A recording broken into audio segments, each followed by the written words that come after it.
ये बात सत्य है कि कर्म से कोई नहीं बच पाया है।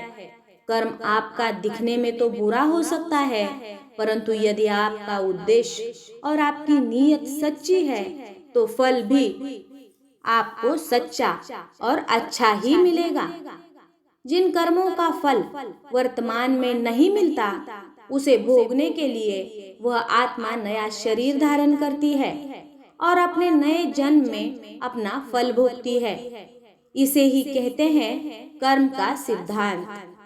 आज हम सुनते हैं एक राजा की कहानी और इसी कर्म सिद्धांत को एक कहानी के माध्यम से समझते हैं।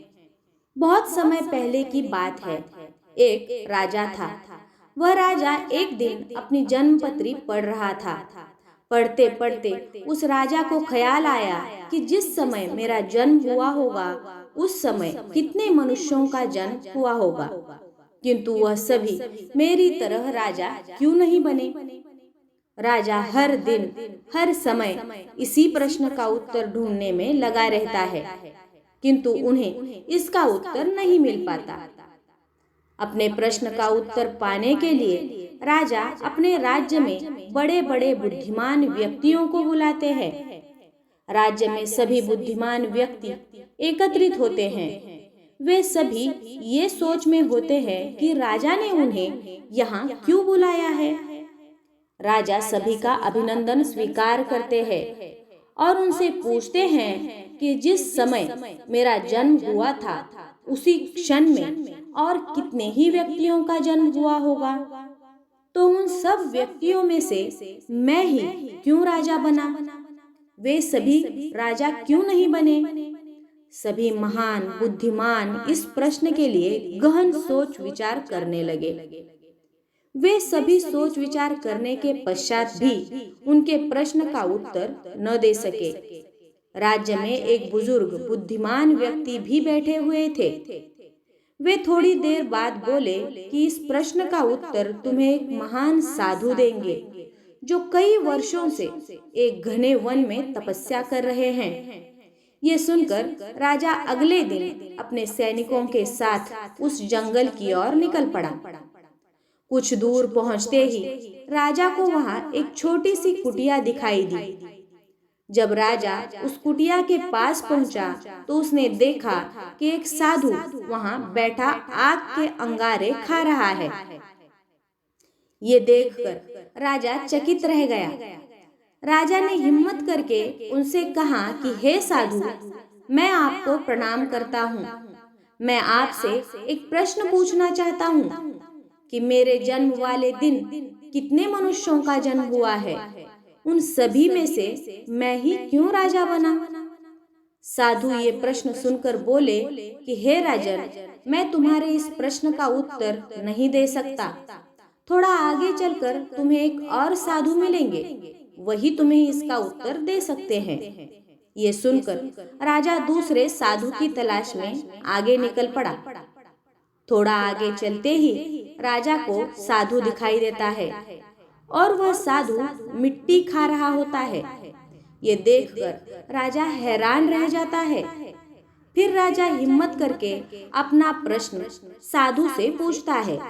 फिर साधु क्रोधित होकर बोलता है कि तुम जल्दी यहाँ से चले जाओ, मेरे पास तुम्हारे इस प्रश्न का उत्तर नहीं है।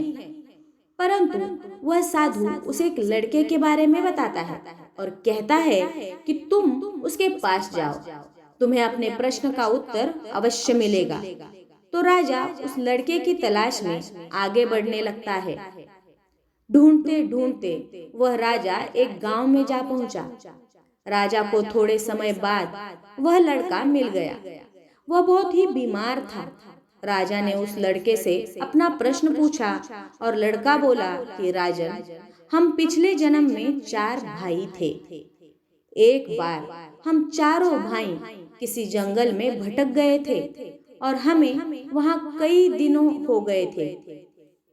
हमारे पास केवल जरा सा आटा पड़ा था और उसकी हमने रोटियां बना ली। जैसे ही हम वह खाने लगते हैं, हमारे पास एक बाबा आते हैं। वे बाबा बहुत भूखे थे। वे हमसे भोजन मांगते हैं। ऐसे में बड़ा भाई बोला कि यदि हमने आपको ये भोजन दे दिया तो हम क्या अंगारे खाएंगे?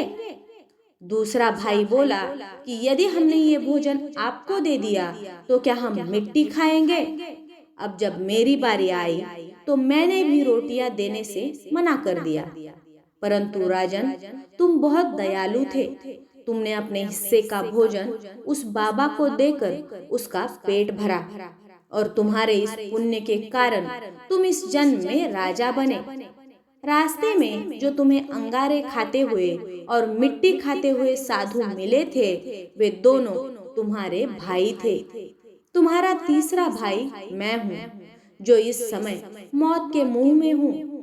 हे राजन, इसी प्रकार हम सभी भाइयों को अपनी अपनी करनी का फल मिला है। राजा को ये सुनकर अपने प्रश्न का उत्तर मिल जाता है। कर्मों का सिद्धांत बड़ा ही सरल है। जैसा आप किसी को दोगे वैसा ही आपको वापस मिलेगा। तो अपने मन से फैसला कर लीजिए कि आपको क्या चाहिए। तो यदि आप इस ब्रह्मांड को सकारात्मक ऊर्जा दोगे तो आपको भी सकारात्मक ऊर्जा ही मिलेगी। यदि आपने अपने विचारों पर नियंत्रण करना सीख लिया, तब आप एक महान इंसान बन जाते हैं। जब आप अच्छा सोचते हैं तो आपके साथ सदैव अच्छा ही होता है और वो होता ही रहेगा। जय श्री कृष्ण।